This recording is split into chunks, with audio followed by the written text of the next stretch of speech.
பூஜைக்கு ஏற்பாடு எல்லாமே வந்து பண்ணிகிட்ருக்கும்போது கரெக்டாக என்ன பண்ணுறாங்க மகா வந்து எப்படியாவது நெஞ்சு வலி சொல்லிட்டு நடிக்கணும் அப்படின்னு சொல்லிட்டு வரும்போது கரெக்டாக எண்ணெயில் வந்து வழுக்கி கீழே விழுந்துடுறாங்க.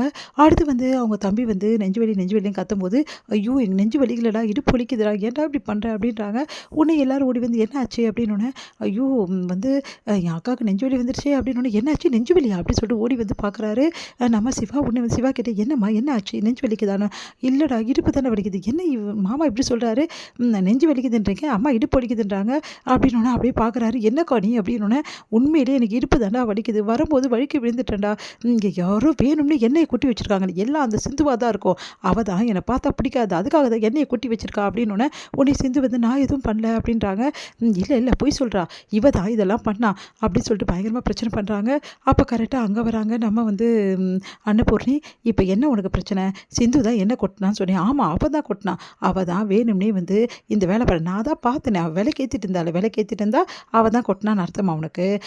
நான் தான் போய் பொண்ணுக்கிட்ட என்ன எடுத்துகிட்டு வர சொன்னேன், அவள் தான் எடுத்துகிட்டு வந்தா, அவள் தான் கொட்டியிருப்பா, நீ தானே கொட்டினேன் அப்படின்னோடனே, ஆமாம் நான் தான் கொட்டினேன் பெரியம்மா அப்படின்னு நான் பார்த்தல, கொட்டினது உன் பொண்ணு, தேவையில்லாமல் வந்து பழி போடுறியா அப்படின்னு சொல்லிட்டு திட்டுறாங்க. உடனே வந்து அப்படி பார்த்து முறைக்கிறேன், ஏண்டி எண்ணெயை கொட்டி வச்சேன், அம்மா நான் அப்புறம் துடைக்கலாம்னு நினச்சிப்பா, எண்ணெயை கொட்டினா உடனே துடைக்கணும்னு தெரியாது அவனுக்கு, அப்புறம் வேறு வந்து துடைப்பியா, பார்த்தியா உங்கள் அம்மாவோட நிலைமையை அப்படின்னோடனே, சரி சரி என்ன அப்படி எல்லோரும் தூக்குங்க அப்படின்னாலும் தூக்குறாங்க. அதுக்கப்புறம் வந்து செக் பண்ணி பார்க்குறாரு நம்ம சிவா. பார்த்துட்டு ஒன்றும் இல்லை சாதாரண சுளுக்குதாம்மா, கொஞ்சம் ரெஸ்ட் எடுத்தீங்கன்னா சரியாகும் அப்படின்றாரு. டேய் நான் சொல்கிறது கேளுடா, ஏதோ ஒன்று உடம்பு சரியில்லை ரொம்ப அப்படின்னு சொல்லிட்டு சொல்லி விடுறா, ஏமா அப்படி சொல்கிறா அப்படின்றா சிவா.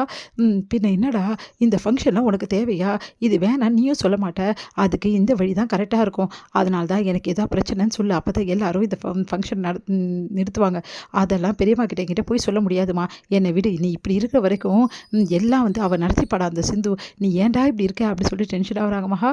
அதுக்கு அடுத்து வந்து இங்கே என்ன பண்ணுறாங்க, சிந்து வந்து ரொம்ப சந்தோஷமாக எல்லாத்தையுமே வந்து ரெடி பண்ணிகிட்ருக்காங்க. அப்போ வந்து பூஜை பண்ணுறாங்க. பூஜை பண்ணி முடிச்சிட்டோன்னே வந்து சிவா கையால் வந்து குங்குமம் வாங்கிக்கமா அப்படின்னு சொல்லி சொன்னோன்னே, சிந்து வந்து காலை ஆசீர்வாதம் பண்ணுங்க என்ன டாக்டர் அப்படின்றாங்க. வந்து சிவா வேறு வழி இல்லாமல் ஆசீர்வாதம் பண்ணுறாரு. என்னடா பார்த்துட்டே இருக்க, பொண்டாட்டிக்கு குங்குமம் வச்சு விடுறா அப்படின்னோடனே, சரின்னு சொல்லிட்டு குங்குமம் வச்சு விட்றாரு. சந்தோஷம் தாங்கவே முடியல சிந்துக்கும், அவ்வளோ சந்தோஷப்படுறாங்க. அப்படியே வந்து தன்னையே மறக்கிறாங்க. இங்கே வந்து பைரவிக்கு வச்சு விட்டு சொன்னால் பைரவி எப்படி டென்ஷனாக வராங்க, காலில் விழுந்து ஆசீர்வாதம் வாங்கிப்பா, அதெல்லாம் என்னால் முடியாது அப்படின்றாங்க. அதெல்லாம் ஏம்மா காலெல்லாம் ஏம்மா, டேடா இது வந்து பாரம்பரியம் வந்து பண்ணுறது, எல்லாருமே வந்து புருஷன் காலில் தொட்டு வணங்கணும், அதுதான் நம்மளோட கல்ச்சர், அப்போ தான் வந்து சாமி வந்து கண்டிப்பாக வந்து இந்த பூஜை வந்து கரெக்டாக இருக்குன்னு அர்த்தம் அப்படின்னு சொல்லிட்டு எல்லோரும் சொல்கிறாங்க. அதெல்லாம் கேட்டு வந்து அப்படியே டென்ஷனாக வராங்க பைரவி. என்னம்மா பைரவி நீ சுமங்கலிம்மா, சுமங்கலிங்க புருஷன் காலில் விழுந்து ஆசீர்வாதம் வந்து வாங்கணுமா அப்படின்னா வேறு வழி இல்லாமல் எல்லாம் இவன் காலில் போய் விழ வேண்டியதாக இருக்குது அப்படின்னு சொல்லிட்டு விழுறாங்க. ஐயோ பைரவிக்கு பிடிக்காது, என்ன நடக்க போதும் தெரியலையே அப்படி சொல்லிட்டு நல்லா இரு பைரவி அப்படின்னு சொல்லிட்டு பொட்டு வச்சு விடுறாரு. பார்த்து அப்படியே முறைச்சிட்டு போகிறாங்க பைரவி. அடுத்து வந்து இங்கே சிந்து வந்து எல்லாத்தையும் பக்காவாக செஞ்சுட்டு சந்தோஷப்பட்டுருக்காங்க. அவ்வளோ சந்தோஷப்படுறாங்க. டாக்டரே நீ இந்த ஃபங்க்ஷனுக்கு ஒத்துக்க மாட்டேன்னு நினச்சேன், நீ ஒத்துக்கின ரொம்ப நன்றி டாக்டரே, இங்கே பார் நான் எல்லாமே ஒத்துக்கினதுக்கு காரணம் நீ கொடுத்த வாக்கு தான், நீ கொடுத்த வாக்கை மறக்காத, இப்போவும் உன்னை நினச்சி நான் ஒன்றும் உனக்கு குங்குமம் வச்சு விடல, நான் உனக்கு வாக்கு கொடுத்துருக்கேன், அதுக்காக தான் கொஞ்ச நாள் தான், அதுக்கப்புறமா நீ விட்டு போயிடுவேல்ல, அதுக்காக தான் இது செஞ்சிட்ருக்கேன் அப்படின்னோடனே அப்படியே வந்து டாக்டர் மனசு மாறணுமே இப்படி பேசுகிறாரு அப்படி சொல்லிட்டு டென்ஷனாக வர்றாங்க சிந்து. அடுத்து வந்து இங்கே ஸ்னேகா ரொம்ப சந்தோஷப்படுறாங்க. இதுக்காக தான் காத்துட்றேன், முதல்ல வந்து சைன் வாங்கிடணும் சிவா கிட்ட, சைன் வாங்கிட்டா அதுக்கப்புறம் எந்த பிரச்சனையும் கிடையாது, சிவாக்கும் வந்து சீக்கிரமாகவே சிந்துக்கும் டைவர்ஸ் ஆகிடும், அதுக்கப்புறம் நான் அந்த வீட்டுக்கு மறுபக்கலாக வந்துடுவேன், அது நடக்கணுமா ஸ்னேகா, சீக்கிரம் எல்லாம் ஏற்பாடு பண்ணி, இவ பண்ணுற அட்டூழியம் தாங்க முடியலன்றாங்கம்மா.